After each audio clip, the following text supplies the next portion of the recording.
ہندی فلموں کے مشہور و معروف اداکار اور سماجی جہدکار ارشد نواب کا کہنا ہے کہ شوہر کی طرف سے بیوی کو مہر کی ادائیگی محض ایک رسم کی تکمیل نہیں بلکہ یہ بیوی کا شرعی حق ہے۔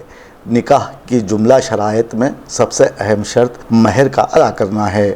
چنانچہ بخاری و مسلم کی حدیث ہے جو حضرت عقبہ بن عامر رضی اللہ تعالیٰ عنہ سے مروی ہے کہ رسول اللہ صلی اللہ علیہ وسلم نے فرمایا، تمام شرطوں میں پوری کرنے کے لیے زیادہ اہم شرط وہ مہر ہے کہ جس کی بنیاد پر تم نے اپنی بیویوں کی شرمگاہوں کو حلال کیا۔ مہر کی رقم بہت کم اور بہت زیادہ بھی نہیں ہونی چاہیے۔ اسلام نے ہر معاملے میں میانہ روی کی تعلیم دی ہے۔ مہر کی زیادتی سے باہمی عداوت کی صورت پیدا ہو سکتی ہے۔ مہر کی گراں باری سے کچھ لوگ اس قدر پریشان ہو جاتے ہیں کہ اپنی بیوی سے کہہ دیتے ہیں کہ تم میرے لیے مصیبت بن گئی ہو۔ اس لیے مہر کی رقم کا تعین احتیاط سے ہو جو زوجین کے لیے آپسی محبت و الفت کو مستحکم رکھے۔ مردوں کے لیے ضروری ہے کہ وہ اس حق کو بوجھ نہ سمجھیں بلکہ اس کو پوری کشادہ قلبی، نشاط و انبساط اور خوش دلی سے پورا کریں۔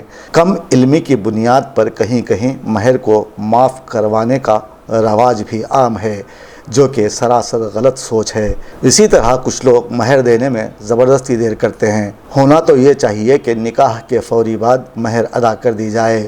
غرض یہ کہ مہر جیسے حق کی ادائیگی میں کسی بھی قسم کا نقصان نہیں، یہ تو باعث ثواب ہے، اس لیے اس کو ادا کرنے میں گراں باری نہیں بلکہ روحانی سکون محسوس کریں۔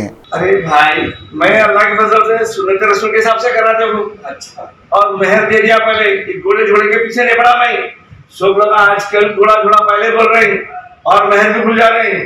ارے کیا بولوں میں آپ کو، بیویوں سے معاف کرا لیتے بھائی مہر، کتنی نوزبلا کیسی بات ہے۔ مہر ضروری ہے نکاح میں، مہر لوگوں تو مہر تو معلوم نہیں، آج کل بھول جا رہے ہیں بھائی، بہت بری بات ہے۔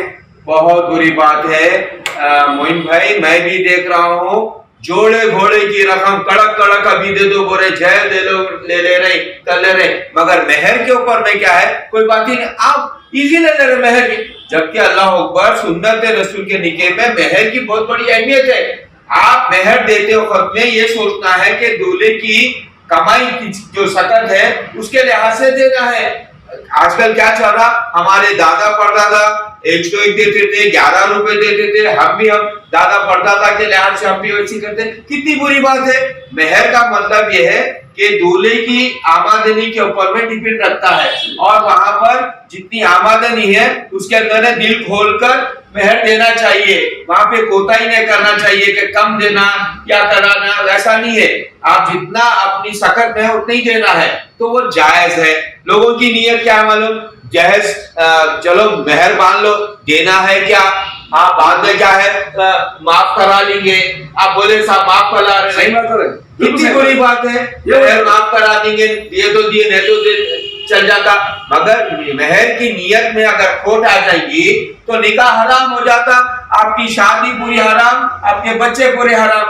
آپ کی نیت یہ ہونا ہے کہ مہر دینا ہے خوشی سے دینا ہے، جو اپنی سکت میں دینا ہے، تو ہی یہ زندگیاں کامیاب ہوتے۔ اگر سوچ یہ بن جائیں گی کہ جوڑے جوڑے کی رقم لعنت سے لے کر اور مہر کو معاف کر دیں گے، مہر نہیں دیں گے، تو یہ سمجھ جائیے یہ بالکل غلط ہے، لعنت برسیں گی، زندگی پر پوری لعنت رہیں گی زندگی میں، اور پوری زندگی خراب ہو جاتی ہے۔ تو مہر کی اہمیت کو بہت اہم سمجھے، اور مہر جب کا جب ہی دے دینا چاہیے۔ بے شک یہ ہونا، دیکھو اگر یہ کریں گے نا وہیں پہ آگے کی زندگی لوگوں کی بہت خوشحال رہیں گی۔ اگر یہ نیتیں خراب رہیں گے تو زندگی بھر لعنت رہیں گی، اور زندگی بھر یہ لوگ ترقی نہیں رہیں گے، خوشحال نہیں رہیں گے۔